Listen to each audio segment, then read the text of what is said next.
J'invite enfin le président des Remparts de Québec, M. Claude Rousseau, à prendre la parole.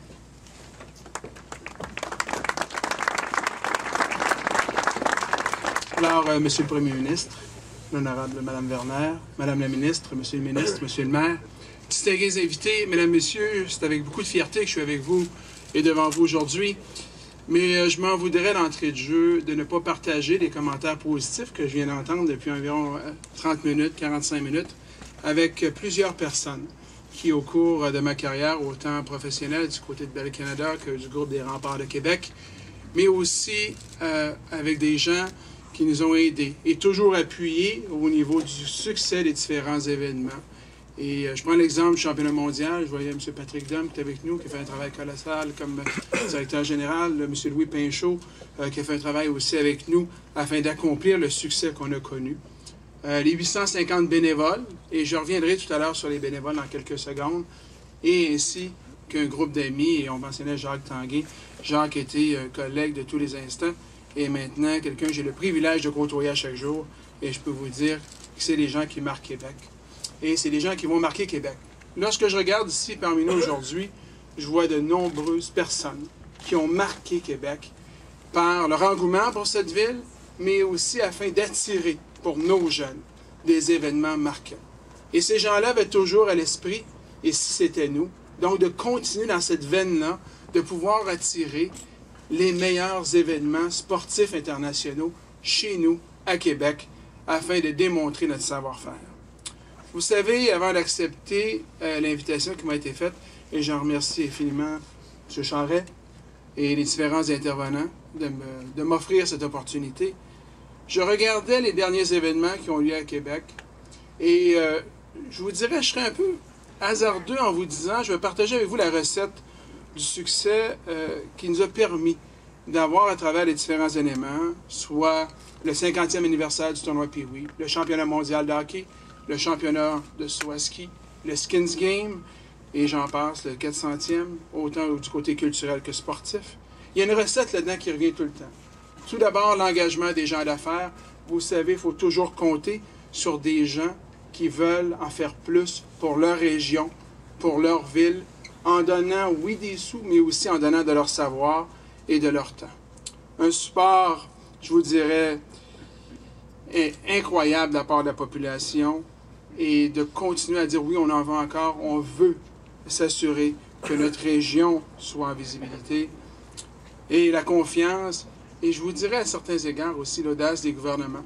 Parce que souvent, lorsqu'on arrive avec des projets internationaux, ça demande une certaine réflexion, et je peux vous dire, je remercie les 3 paliers du gouvernement, vous avez toujours cru en ces événements-là, et c'est bien important. Il y a une trame de fond qu'on ne peut pas enlever. Québec offre une banque de bénévoles, un groupe de bénévoles qui, à chaque jour, sont prêts à en donner plus. Et je voudrais partager avec vous certains chiffres lorsqu'on parle de bénévoles pour vous donner l'ampleur du bénévolat qui se fait à Québec. Au niveau du tournoi Pee-Wee, 800 personnes, année après année, donnent de leur temps. Au niveau du Skins Game, qui a connu un succès extraordinaire, 250 bénévoles. Championnat mondial, je le mentionnais tout à l'heure, 850 bénévoles. Le Challenge Bell, 350 bénévoles. C'est des heures incroyables que ces gens-là donnent pour faire la différence dans leur région. Et je les en remercie du fond du cœur. Et je m'en voudrais d'oublier les gens des médias qui nous ont toujours supportés dans l'événement et dans les événements qu'on a pu justement mettre en place pour faire reluire et s'assurer que Québec soit une carte postale extraordinaire. Je suis convaincu que vous aimeriez connaître la composition du comité. J'en garde le secret. Alors, j'ai appris de ne pas l'écrire nulle part. Alors, je l'ai gardé dans ma tête pour être sûr, justement, qu'il n'y ait pas de fuite nulle part. Alors, mais je vous dirais que dans quelques jours, quelques semaines, j'aurai le plaisir de vous annoncer les gens qui composeront le comité. C'est évident qu'il y a de la place pour tout le monde. C'est sûr que le comité sera limité à quelques personnes, mais je peux vous rassurer qu'on ne refusera jamais l'expertise et le support de l'ensemble des gens qui veulent faire la différence dans notre région. Le comité se penchera sur 4 mandats ou 4 objectifs principaux. Alors, d'abord, l'analyse des infrastructures actuelles. Alors, autant les infrastructures vieillissantes, dans certains cas, que les nouvelles infrastructures.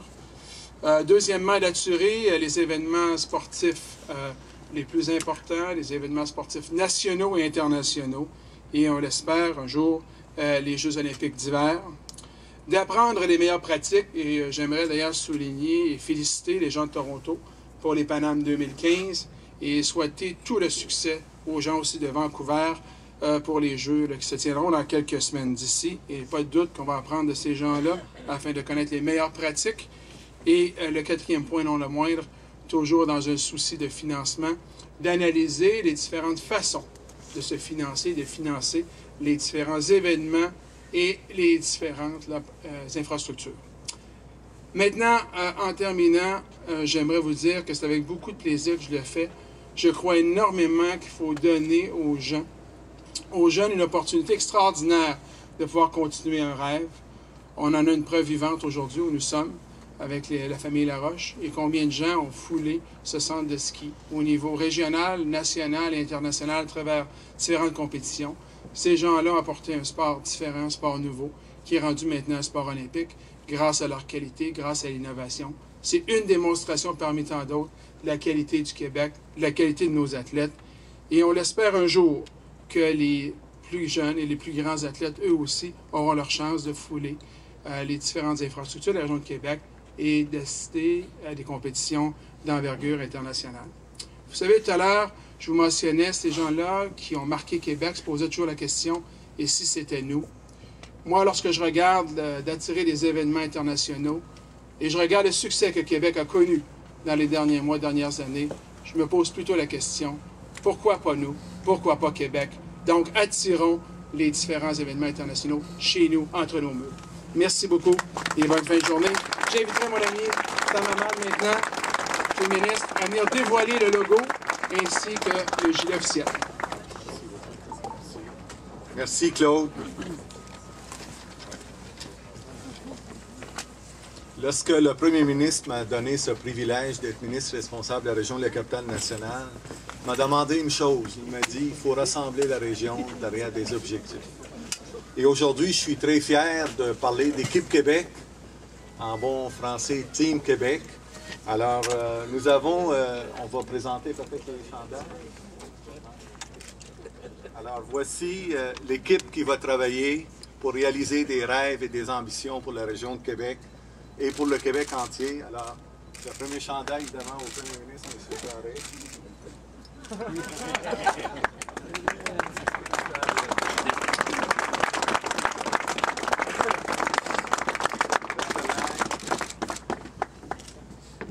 C'est le bon. Merci. Ça, tu veux qu'on le mette? On le met. Oui, il faut le mettre.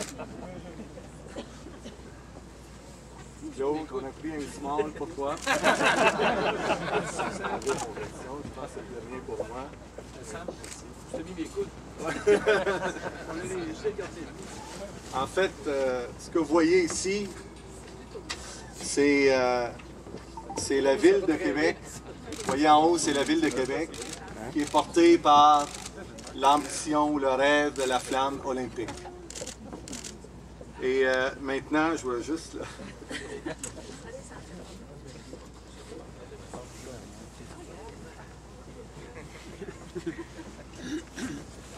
Maintenant, je veux souligner la première vague de collaborateurs. On sait très bien, tantôt Claude a dit, on va avoir plusieurs collaborateurs avec nous. Ce matin, on va souligner la première vague des collaborateurs. Je vais demander de venir ici nous rejoindre. Alors, le grand chef Conrad Sioui, Jacques Tanguay et Patrick Roy, Denis Brière, Alain Kirouac, la Chambre de commerce, Marie-Huguette Cormier, de Mouvement Desjardins, Mario Bédard, associé chez Mallette, fondateur de groupe J'ai ma place, Daniel Gauthier et Pierre Raymond de groupe Le Massif,